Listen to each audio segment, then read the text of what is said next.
Quando ele me fez ajoelhar no meio daquela sala lotada, com toda a família reunida olhando, eu senti que minha vida tinha chegado ao fundo do poço. Mas eu ainda não sabia que aquele seria o dia que mudaria tudo. Meu nome é Marina, tenho 42 anos, e durante 5 anos eu limpei cada canto daquela mansão como se fosse minha própria casa. Acordava às 5 da manhã, pegava 2 ônibus e chegava sempre antes das 7 para deixar tudo impecável antes da família acordar. Eu conhecia cada quadro naquela parede, cada tapete persa, cada cristal da imensa coleção que Dona Helena, a esposa do milionário Roberto Almeida, fazia questão de exibir para as visitas. Mas nada disso importava para Gabriel, o filho único do casal. Gabriel tinha 28 anos e nunca trabalhou um dia sequer na vida. Tudo que ele queria, ele tinha. Carros importados, roupas de grife, viagens para Dubai a cada 3 meses. Ele me tratava como se eu fosse invisível na maioria dos dias. Passava por mim nos corredores sem sequer olhar. Deixava copos sujos espalhados pela casa inteira, como se eu fosse uma máquina programada para recolher sua bagunça. Mas nos últimos meses, alguma coisa tinha mudado. Ele começou a me tratar com um desprezo ativo, uma crueldade que parecia crescer a cada semana. Começou com comentários maldosos sobre meu uniforme estar velho, sobre eu cheirar a produtos de limpeza, sobre meu sotaque nordestino. Depois vieram as ordens absurdas, refazer o mesmo banheiro 3 vezes, porque ele dizia que tinha manchas que só ele enxergava. Jogar fora o almoço que eu tinha preparado para mim porque o cheiro estava incomodando. Me chamar tarde da noite no meu único dia de folga para limpar a sujeira de uma festa que ele tinha dado. Eu aguentava tudo calada. Precisava daquele emprego. Minha filha Júlia estava no 2º ano de faculdade de enfermagem. E eu tinha prometido para ela que ela nunca precisaria trancar o curso por falta de dinheiro, como eu tive que fazer 20 anos atrás. Cada humilhação que eu engolia era pela mensagem feliz dela no WhatsApp, me contando sobre as aulas, sobre os estágios, sobre o futuro que ela estava construindo. Então,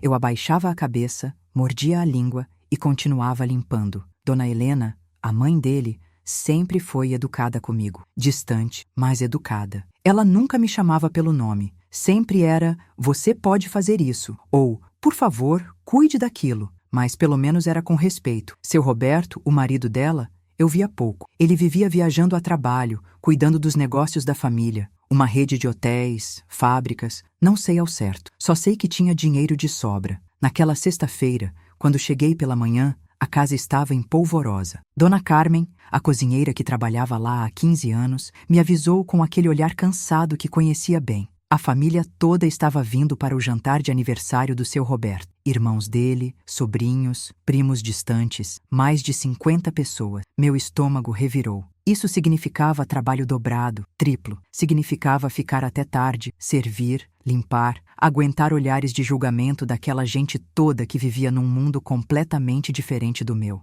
Gabriel passou por mim naquela manhã com um sorriso estranho no rosto. Um sorriso que me deu arrepios. Hoje vai ser um dia especial, faxineira, ele disse, arrastando a palavra faxineira como se fosse um insulto. Bem especial. E saiu rindo sozinho. Passei o dia inteiro correndo de um lado para o outro. Lustrei prataria, organizei flores, aspirei tapetes, limpei lustres. Quando os primeiros convidados começaram a chegar às 7 da noite, eu estava exausta. Minhas costas doíam, meus pés latejavam dentro do sapato velho que eu precisava trocar há meses, mas nunca tinha dinheiro sobrando para isso. Mas o trabalho não parava. Dona Carmen precisava de ajuda na cozinha, a mesa de jantar precisava ser arrumada, copos de champanhe precisavam circular. Eu estava na cozinha cortando limões quando ouvi a voz de Gabriel me chamando, alto, impaciente, como se estivesse chamando um cachorro. Faxineira, vem aqui agora! Sequei as mãos no avental e fui até a sala de estar. A visão me congelou. Toda a família estava lá. Seu Roberto no centro, rodeado de pessoas elegantes,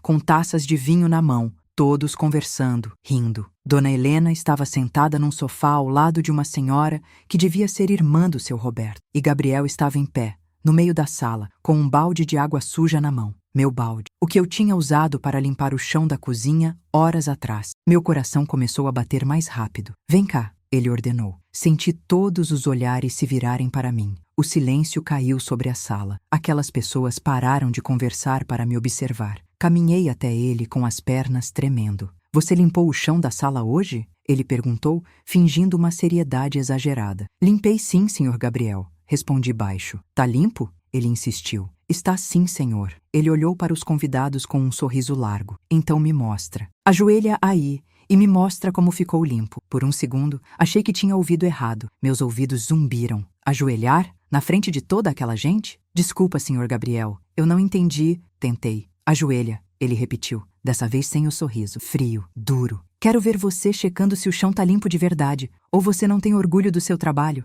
Olhei em volta procurando ajuda. Um sinal. Qualquer coisa. Seu Roberto estava conversando com alguém de costas. Nem tinha percebido o que estava acontecendo. Dona Helena me olhava com uma expressão que eu não conseguia decifrar. E todos os outros apenas esperavam, como se aquilo fosse um entretenimento. Senti as lágrimas queimando nos meus olhos, mas não deixei cair. Não ia dar esse gosto para ele. Respirei fundo e, com toda a dignidade que consegui reunir, me ajoelhei no chão daquela sala. O tapete persa era macio sob meus joelhos. Podia sentir a textura dele através do tecido fino da minha calça de uniforme. Fingi examinar o chão, passando a mão como se estivesse checando. Queria que aquilo acabasse logo. Mas Gabriel não tinha terminado. Ele deu um passo à frente, ergueu o balde de água suja que tinha na mão e simplesmente virou tudo no chão ao meu lado. A água se espalhou pelo tapete, escura, fedendo a sabão velho e sujeira. Ouvi alguns suspiros abafados na sala. Alguém murmurou: "Meu Deus!" Levantei os olhos para ele, ainda ajoelhada,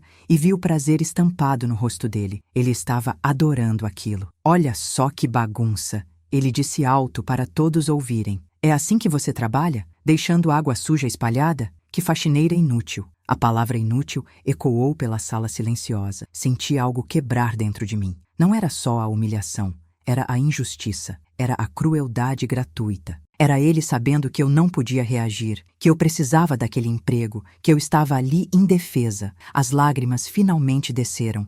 Não consegui segurar. "Olhem bem para ela", Gabriel continuou, apontando para mim como se eu fosse um objeto em exposição. "É só a faxineira, a mulher que limpa nossa sujeira todos os dias. Alguns de vocês nem sabem o nome dela, aposto." Ele riu, uma risada curta, cruel. "Aliás, eu também não sei. Nunca precisei saber. Aquilo foi como uma facada. 5 anos trabalhando naquela casa. 5 anos acordando de madrugada, pegando o ônibus lotado, cuidando de cada detalhe daquela mansão com mais carinho do que muita gente cuida da própria casa. E ele nem sabia meu nome. Tentei me levantar, mas minhas pernas não respondiam. Estava paralisada, ajoelhada naquele chão molhado, com dezenas de olhos me observando. "Está demitida", ele disse de repente. "Pega suas coisas e sai pela porta dos fundos. Não quero ver você sair pela porta da frente como se fosse gente." O mundo parou. Demitida. Assim, na frente de todos, sem aviso, sem motivo, sem nada. Como eu ia pagar a faculdade da Júlia? Como eu ia pagar o aluguel que vencia semana que vem? Como... Foi quando ouvi a voz dela, baixa, calma, mas firme. Dona Helena tinha se levantado do sofá e estava olhando fixamente para o filho. Gabriel, só isso, só o nome dele. Mas tinha algo na voz dela que fez ele se virar. "Mãe, eu estou só..." "Saia da sala", ela interrompeu. "Agora." "Mas mãe, é só a faxinei." "Saia da sala." A voz dela ecoou tão alta que até seu Roberto parou de conversar e olhou. Gabriel ficou vermelho, olhou para mim ainda no chão, olhou para a mãe e saiu pisando duro da sala. O silêncio era ensurdecedor. Dona Helena caminhou até mim. Seus sapatos caros fizeram um barulho suave no tapete molhado. Ela estendeu a mão. Olhei para aquela mão delicada, cheia de anéis de diamante, sem entender. "Levanta", ela disse suavemente. Peguei a mão dela e me levantei. Minhas pernas tremiam. "Carmen", ela chamou alto. "Sim, senhora." Dona Carmen apareceu correndo da cozinha. "Por favor, leve Marina para descansar e traga chá para ela." Ela sabia meu nome. Todos aqueles anos, e eu achava que ela não sabia, mas ela sabia. Dona Carmen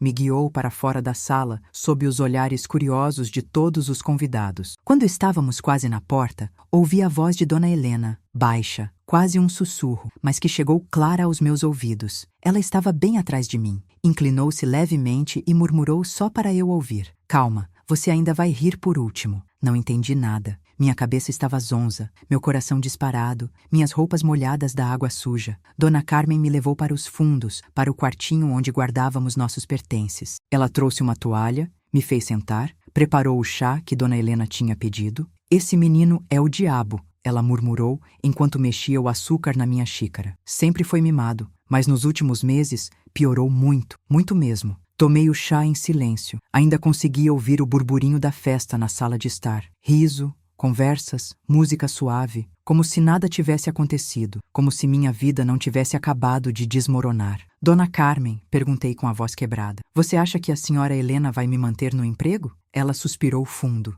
Não sei, filha, mas eu vi a cara dela quando o Gabriel fez aquilo. Nunca tinha visto ela olhar assim para o próprio filho. Fiquei ali sentada por quase 1 hora. Ninguém veio me procurar. Ninguém me mandou embora. Ninguém me disse o que fazer. Estava no limbo. Finalmente, quando os primeiros convidados começaram a ir embora, ouvi passos vindo na minha direção. Era uma das secretárias do seu Roberto, uma moça jovem de óculos que eu via às vezes na mansão. Marina, ela disse meu nome como se estivesse confirmando. Dona Helena pediu para eu te dar isso. Ela me entregou um envelope branco. Peguei com mãos tremendo. Dentro tinha dinheiro. Muito dinheiro, mais do que 3 meses do meu salário, e um cartão com uma mensagem escrita à mão com a letra elegante dela. Seu trabalho sempre foi impecável. Descanse este fim de semana. Segunda-feira às 9, venha ao escritório, sozinha. Olhei para a secretária sem entender. Ela não me demitiu? Não foi Dona Helena quem te demitiu. A moça respondeu com um meio sorriso. E o que ela manda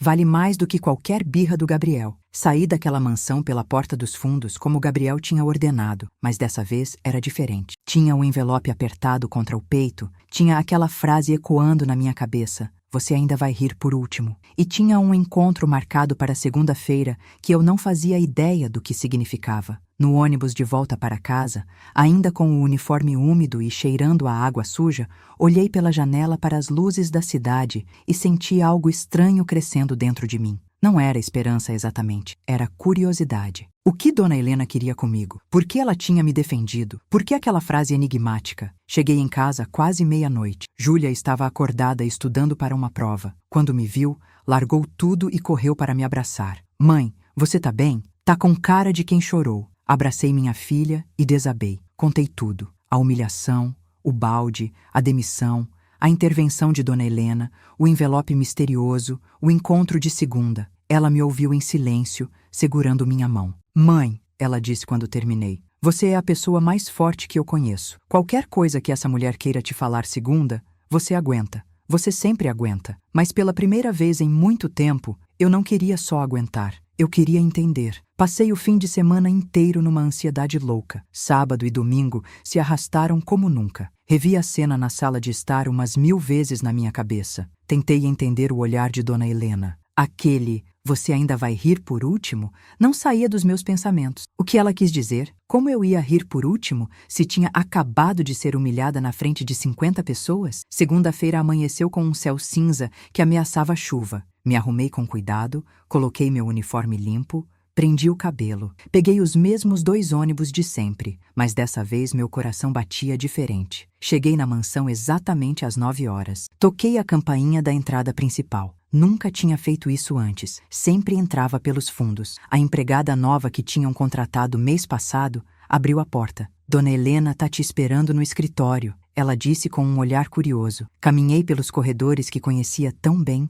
mas tudo parecia diferente. O escritório ficava no 2º andar, uma sala que eu só entrava para limpar e sempre vazia. Bati na porta. Entre, a voz dela respondeu. Abri a porta devagar. Dona Helena estava sentada atrás de uma mesa enorme de madeira escura, com várias pastas abertas na frente dela. Ela vestia um terno branco impecável, os cabelos grisalhos presos num coque elegante. Me olhou por cima dos óculos de leitura. Senta, Marina. Sentei na cadeira de couro na frente da mesa. Minhas mãos suavam. Obrigada por vir, ela começou, como se eu tivesse escolha. Primeiro, quero me desculpar pelo comportamento do meu filho na sexta-feira. Foi inaceitável. A senhora não precisa... Preciso sim, ela me interrompeu firmemente. Gabriel está se tornando uma pessoa que eu não reconheço, e parte da culpa é minha e do Roberto, por tê-lo mimado demais. Ela suspirou fundo. Mas não foi só para me desculpar que eu te chamei aqui. Meu coração disparou. Marina, em todos esses 5 anos você trabalhou para mim. Você foi impecável, pontual, dedicada, discreta, principalmente discreta. Ela me olhou intensamente. Você já deve ter visto e ouvido muita coisa nesta casa.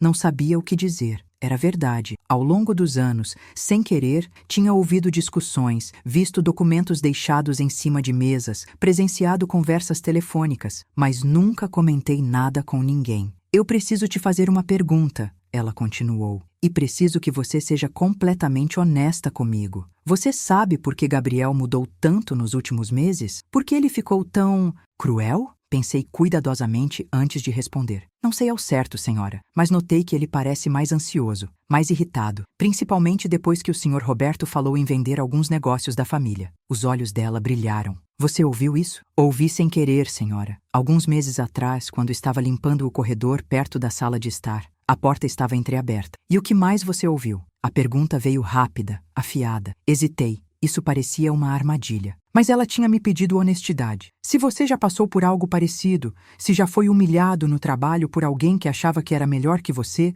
deixe seu like neste vídeo. Se inscreva no canal porque você precisa saber o que Dona Helena estava prestes a me contar. E garanto que vai mudar tudo o que você pensa sobre essa história. E me conta nos comentários. Você já teve que engolir humilhação por precisar do emprego? Como você lidou com isso? Sua história pode ajudar outras pessoas que estão passando pelo mesmo agora, e eu leio todos os comentários. Vamos continuar. Ouvi o Sr. Roberto dizendo que queria mudar o testamento. Falei baixo, que estava decepcionado com o Gabriel, que ele não tinha responsabilidade para cuidar do patrimônio da família. O silêncio que se seguiu foi pesado. Dona Helena me observava com uma intensidade que me fazia querer encolher na cadeira. Finalmente, ela falou. Marina, você acabou de me dar a confirmação que eu precisava. Gabriel sabe sobre o testamento e ele está desesperado. Ela se levantou, caminhou até a janela. De costas para mim, continuou. Meu marido tem câncer. Não é público ainda. Quase ninguém sabe, mas está avançado. Os médicos dão alguns meses, no máximo 1 ano. Senti como se o chão tivesse sumido sob meus pés. Seu Roberto, sempre tão imponente, tão cheio de vida,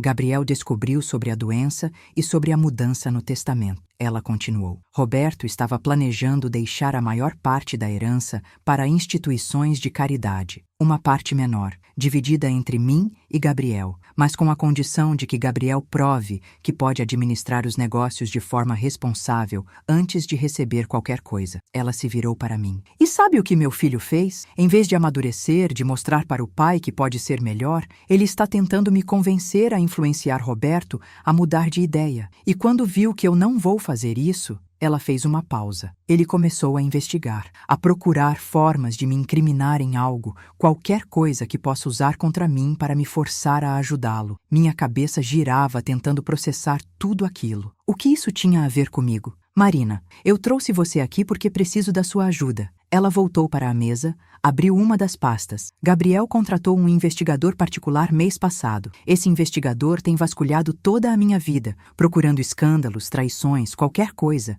E ele encontrou algo. Meu estômago se revirou. Encontrou o quê, senhora? Você. A palavra caiu como uma bomba. Eu? Deixa eu te contar uma história. Ela disse, sentando-se novamente. Há 23 anos, quando eu tinha 25, tive um filho antes de me casar com Roberto. Um filho de um relacionamento que minha família considerava vergonhoso, porque o homem era pobre, trabalhador braçal. Meus pais me obrigaram a dar a criança para adoção. Me disseram que arruinaríamos a reputação da família se alguém soubesse. Ela parou, respirou fundo. Aquela criança era uma menina. Meu coração começou a bater tão forte que achei que ela podia ouvir. Passei anos tentando encontrá-la. Contratei detetives, revirei registros de adoção, mas naquela época era tudo mais difícil, mais sigiloso. Perdi as esperanças. Me casei com Roberto, tivemos Gabriel, construí uma vida, mas nunca esqueci. Ela me olhou nos olhos. Até que 3 anos atrás, um dos detetives que contratei encontrou uma pista.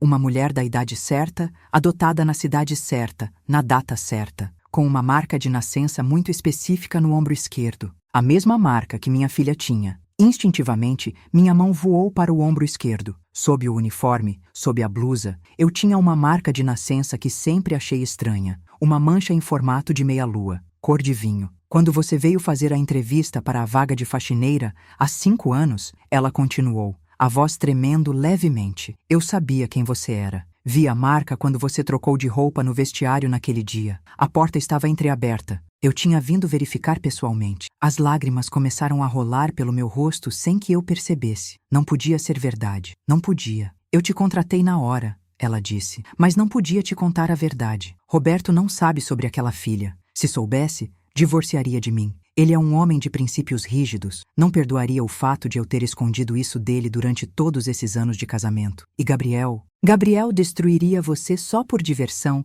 se soubesse que você é minha filha e pode ter direito a uma parte da herança. Herança? Consegui falar, a voz saindo estrangulada. Você é minha primogênita, ela disse simplesmente. Biologicamente, tem mais direito aos bens da família Almeida do que Gabriel. Não aos bens do Roberto, claro, mas aos bens que vieram da minha família. Propriedades, empresas, investimentos que são anteriores ao meu casamento. Um patrimônio considerável. Levantei daquela cadeira sem conseguir raciocinar direito. Andei até a janela, olhei para o jardim imenso lá fora. Aquela mansão onde eu limpava o chão todos os dias. Aquela mulher que eu chamava de senhora durante 5 anos era minha mãe. Por que você está me contando isso agora? Consegui perguntar. Por 2 motivos, ela respondeu também se levantando. Primeiro, porque o investigador que Gabriel contratou descobriu. Ele me mandou um relatório completo há 2 semanas. Está tentando usar isso para me chantagear,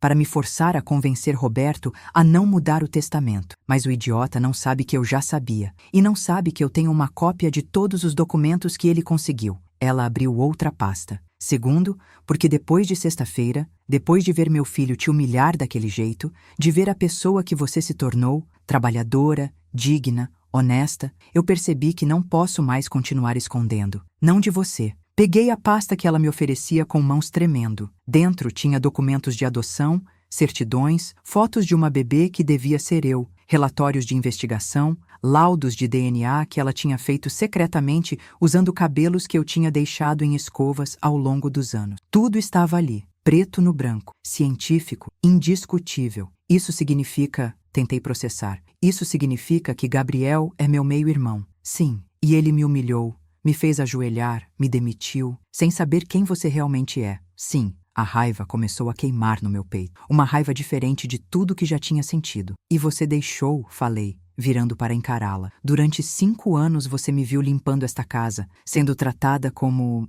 nada. E não disse nada. Eu sei, ela disse. E pela primeira vez, vi lágrimas nos olhos dela também. Eu sei. E você tem todo o direito de me odiar por isso. Eu sou uma covarde. Fiquei com medo de perder tudo. Meu casamento, minha posição social, minha vida confortável. Então deixei minha própria filha limpar meu chão, enquanto meu outro filho te tratava como lixo. Ela se aproximou de mim. Mas eu posso fazer algo agora. Posso te dar o que é seu por direito. E posso fazer Gabriel pagar pelo que fez. Como? Perguntei, ainda em choque. Roberto vai mudar o testamento semana que vem. É oficial. Já está marcado com os advogados. Ele vai deixar 70% do patrimônio dele para a caridade, 20% para mim e apenas 10% para Gabriel, bloqueado até que ele complete 35 anos ou prove que tem capacidade de gestão. Mas o patrimônio da minha família, ela tocou minha mão. Esse eu posso decidir como quiser e eu quero dividir com você. 50% para você, 50%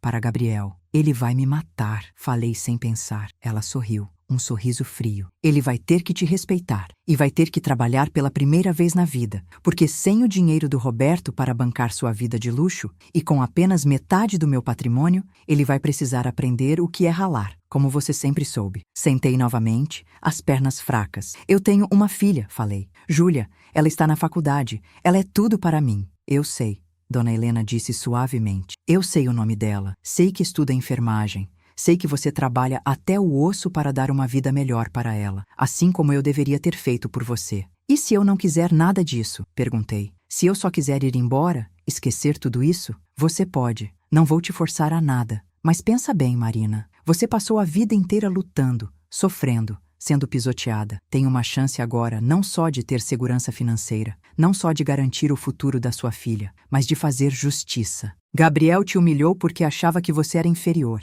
Imagina a cara dele quando descobrir a verdade. Fiquei em silêncio por um longo tempo. Pensava na Júlia, no futuro dela garantido. Pensava em nunca mais ter que pegar 2 ônibus às 5 da manhã. Pensava em ter dignidade, em nunca mais ter que abaixar a cabeça. Mas, principalmente, pensava na cara de Gabriel quando soubesse. O que eu preciso fazer? Perguntei. Os olhos de Dona Helena brilharam. Primeiro você vai se mudar para o quarto de hóspedes aqui da mansão. Não como empregada, como minha convidada. Depois, vamos preparar tudo juridicamente. Reconhecimento de maternidade, mudança de documentos, transferência de bens. E então, no momento certo, vamos contar para Roberto e para Gabriel, juntas. Roberto vai te deixar, avisei. Provável, ela concordou. Mas, sinceramente, depois de 40 anos de um casamento mais baseado em conveniência do que em amor, eu acho que está na hora de eu viver com honestidade. E talvez, só talvez, construir uma relação de verdade com minha filha. Olhei para aquela mulher, minha mãe biológica, e vi algo que nunca tinha visto antes: vulnerabilidade, arrependimento e uma esperança tímida de redenção. Tá bom, falei, vamos fazer isso, mas com uma condição. Qual? Júlia também vem morar aqui. E você vai conhecer sua neta antes de qualquer coisa. As semanas seguintes foram surreais. Me mudei para o quarto de hóspedes com Júlia, que não cabia em si de felicidade quando contei tudo. Dona Helena, que insistiu que eu começasse a chamá-la de Helena, só Helena, tratou minha filha como uma rainha. Conhecer a neta foi transformador para ela. Via nos olhos dela um carinho que ela nunca conseguiu demonstrar por mim ao longo daqueles 5 anos de mentira. Gabriel mal aparecia em casa. Quando aparecia, me via pelos corredores e desviava o olhar com desprezo, sem fazer ideia de que meu quarto agora ficava no mesmo andar que o dele. Helena me mostrou os documentos que o investigador tinha conseguido. Tinha até fotos minhas de quando eu era criança,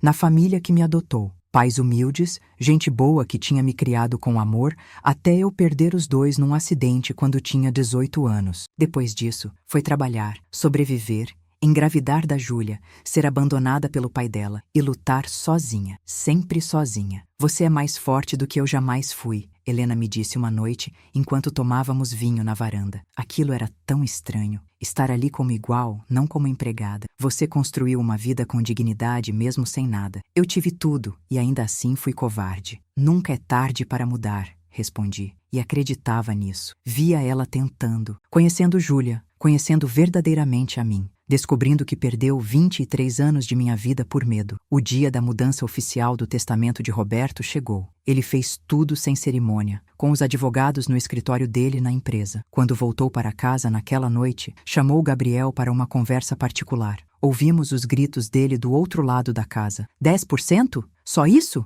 Você tá me deserdando? A voz de Roberto respondeu calma, firme. Estou te dando uma chance de provar que merece mais. Trabalhe, Gabriel. Construa algo por você mesmo. Isso é culpa dela, Gabriel gritou. Não sabia se referia a Helena ou a mim. Talvez ambas. A porta se abriu com violência e ele saiu pisando duro, passou por mim no corredor sem nem me ver e subiu batendo os pés para o quarto dele. Helena me procurou naquela noite. Amanhã, ela disse, amanhã vamos tornar público o reconhecimento de maternidade. Eu já avisei Roberto. Ele não reagiu bem. Mas é decisão tomada. Tem certeza? Perguntei. Nunca tive tanta certeza de nada. No dia seguinte, Gabriel desceu para o café da manhã com uma cara de poucos amigos. Roberto estava viajando. Tinha saído de madrugada, segundo Helena, precisava de tempo para processar tudo. Era só nós 3 na mesa. Eu, Helena e Gabriel. Ele me olhou com aquele desprezo de sempre. O que a faxineira está fazendo sentada na mesa? Perguntou, pegando uma xícara de café. Senta, Gabriel, Helena disse calmamente. Preciso te contar uma coisa. Se é sobre o testamento, não quero ouvir. Já ouviu bastante do papai. Não é sobre o testamento do seu pai. É sobre o meu.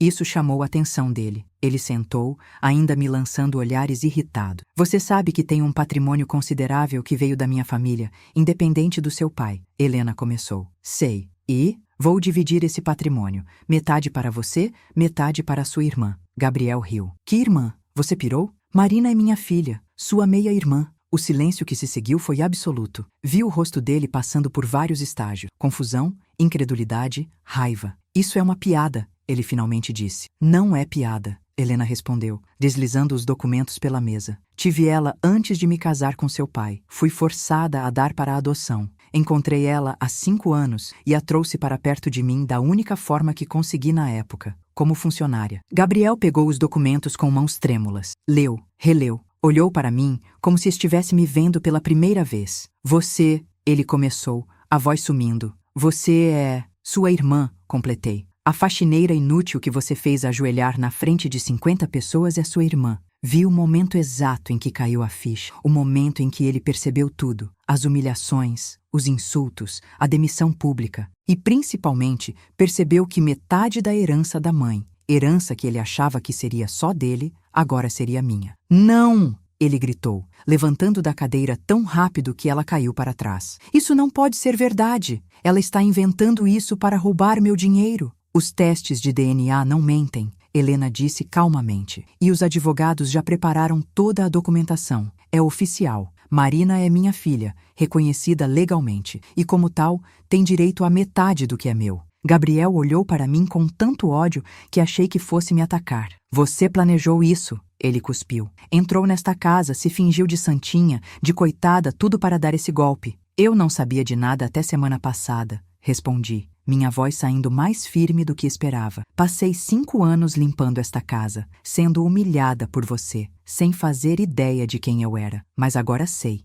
E agora você vai ter que aprender a me respeitar. Respeitar? Respeitar você? Ele gritou. Você não passa de uma... Cuidado com as próximas palavras, Helena interrompeu, a voz perigosamente baixa. Porque tudo que você disser sobre ela está dizendo sobre mim também. Ela é meu sangue tanto quanto você. Gabriel olhou para a mãe, para mim, de volta para a mãe. Você escolheu ela, ele disse, e pela primeira vez ouvi algo além de raiva na voz dele. Ouvi mágoa. Escolheu uma estranha em vez do seu próprio filho. Você deixou de ser meu filho no momento em que escolheu ser cruel, Helena respondeu. Marina é 2 vezes a pessoa que você é, Gabriel. Ela trabalhou a vida inteira, criou uma filha sozinha, nunca teve nada de mão beijada.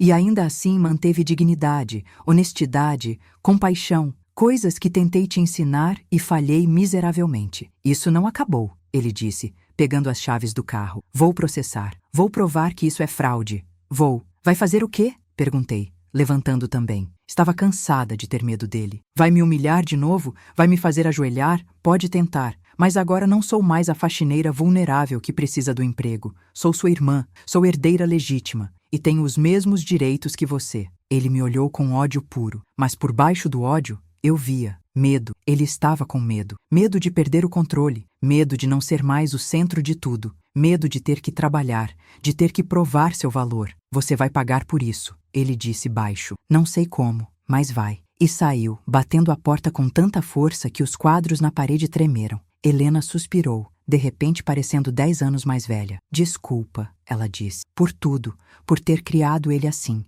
por ter te mantido na ignorância, por tudo. Segurei a mão dela. Era estranho esse toque. Minha mãe. Eu tinha uma mãe. Depois de 20 anos achando que estava sozinha no mundo, eu tinha uma mãe. O que acontece agora? Perguntei. Agora, ela disse. Agora você vive. Aproveita o que é seu. Termina de criar sua filha com dignidade. E me deixa tentar, pelo tempo que me resta, ser a mãe que deveria ter sido desde o começo. Nos meses seguintes, minha vida virou de cabeça para baixo. O reconhecimento de maternidade foi tornado público e causou escândalo nos círculos sociais de Helena. Roberto pediu divórcio, como ela previu. Mas foi civilizado. Dividiram os bens, mantiveram respeito mútuo. Ele até me procurou uma vez. Pediu desculpas por não ter percebido como Gabriel me tratava. Gabriel mesmo desapareceu por semanas. Quando voltou, estava diferente. Não melhor, só contido. Os advogados dele tentaram contestar o reconhecimento de maternidade, mas os testes de DNA eram indiscutíveis. Tentaram argumentar que eu tinha manipulado Helena,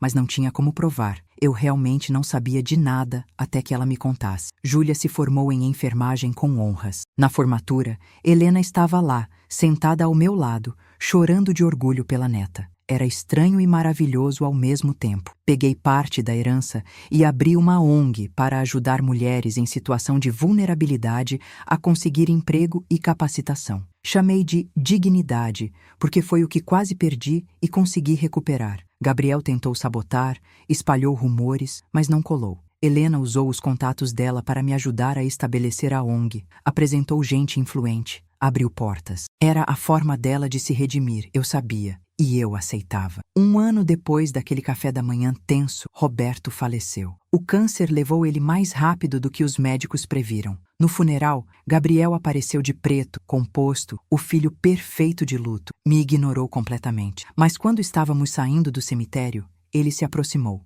Espero que esteja feliz, ele disse baixo, só para eu ouvir. Você conseguiu o que queria. Destruiu minha família. Sua família se destruiu sozinha. Respondi cansada. Eu só existi. Você que escolheu ser cruel. Ninguém te obrigou a me humilhar, a me tratar como lixo. Essas foram suas escolhas, Gabriel. Eu era o único filho, ele disse, a voz quebrada. Era tudo para eles, e de repente aparece você. E não sou mais nada. Pela primeira vez, senti algo além de raiva por ele. Senti pena. Você podia ter sido meu irmão, falei. Podia ter me recebido, ter dividido, mas escolheu o ódio. E agora vai ter que viver com as consequências. Ele me olhou por um longo momento. Vi algo passar pelos olhos dele. Arrependimento, talvez? Mas foi embora rápido demais para ter certeza. Se afastou sem dizer mais nada. 2 anos se passaram. Helena e eu construímos uma relação. Não era perfeita, tinha mágoas demais para isso, mas era real. Ela conhecia Júlia, apoiou quando minha filha decidiu fazer mestrado, estava presente nos jantares de domingo que instituímos como tradição. Aonde cresceu. Ajudamos centenas de mulheres. Algumas delas tinham histórias parecidas com a minha. Trabalhadoras domésticas humilhadas, desrespeitadas. Dávamos capacitação, ajudávamos com currículo, oferecíamos apoio psicológico. Cada mulher que saía da ONG com um emprego melhor, com a cabeça erguida, era uma vitória. Gabriel herdou os 10% que Roberto tinha deixado quando completou os requisitos mínimos de gestão que os advogados exigiram. Soube que estava trabalhando numa das empresas da família, em posição média. Não era mais o herdeiro todo-poderoso, era só mais um executivo. Nos esbarramos às vezes em eventos sociais. Ele me cumprimenta com um aceno de cabeça, educado, mas distante. Não somos irmãos de verdade, talvez nunca sejamos, mas ele me respeita agora, não por bondade, por necessidade, porque não tem mais escolha. Hoje, quando olho para trás, para aquela noite em que fui humilhada na frente de 50 pessoas, ajoelhada no chão daquela sala, ouvindo Gabriel me chamar de faxineira inútil, eu sinto uma mistura estranha de emoções, raiva ainda pelo que passei, tristeza pelas oportunidades perdidas, pelos anos que Helena e eu não tivemos juntas, mas principalmente sinto gratidão. Gratidão porque aquela humilhação, por pior que tenha sido, me levou até a verdade, me levou até minha mãe, me levou até uma vida que nunca imaginei possível. Às vezes, Júlia me pergunta se valeu a pena. Todo o sofrimento, toda a dor. Valeu, respondo sempre. Porque me ensinou que dignidade não vem de quanto dinheiro você tem ou de qual sobrenome você carrega. Vem de como você trata as pessoas quando tem poder sobre elas. Gabriel tinha poder sobre mim e escolheu crueldade. Helena tinha segredos e escolheu, eventualmente, a verdade. Eu tinha todo o motivo para buscar vingança e escolhi construir algo positivo. No final, cada um de nós fez escolhas que definiram quem somos. Semana passada, voltei àquela mansão. Não moro mais lá. Comprei minha própria casa, menor mas aconchegante, onde Júlia e eu vivemos. Mas fui visitar Helena. Ela está mais velha, mais frágil. O peso dos anos, dos arrependimentos, cobra seu preço. Estávamos tomando chá na varanda quando ela disse: "Você riu por último, como prometi." Olhei para ela sem entender. Naquele dia, quando você estava arrasada, humilhada, achando que sua vida tinha acabado, eu disse que você ia rir por último. Lembra? Lembrava. E você riu? Ela perguntou. Pensei em tudo. Na ONG florescendo, em Júlia feliz, realizada, em ter uma família, mesmo que imperfeita, em Gabriel tendo que me cumprimentar em eventos sociais, tendo que me chamar pelo nome em vez de a faxineira, em ter provado para mim mesma que era mais do que qualquer pessoa poderia me reduzir. Sim, respondi. Eu ri, não de maldade, mas de alívio, de justiça, de ter sobrevivido. Ela pegou minha mão. Você é mais forte do que eu jamais serei. Desculpa ter demorado tanto para ver isso. Mãe, disse, usando a palavra que ainda soava estranha na minha boca. Você me deu a maior lição de todas. Me ensinou que nunca é tarde para fazer o certo, mesmo quando é difícil, mesmo quando custa tudo. Ficamos sentadas ali, em silêncio, enquanto o sol se punha sobre o jardim imenso. O mesmo jardim onde anos atrás eu trabalhava de joelhos, plantando flores que outros admirariam.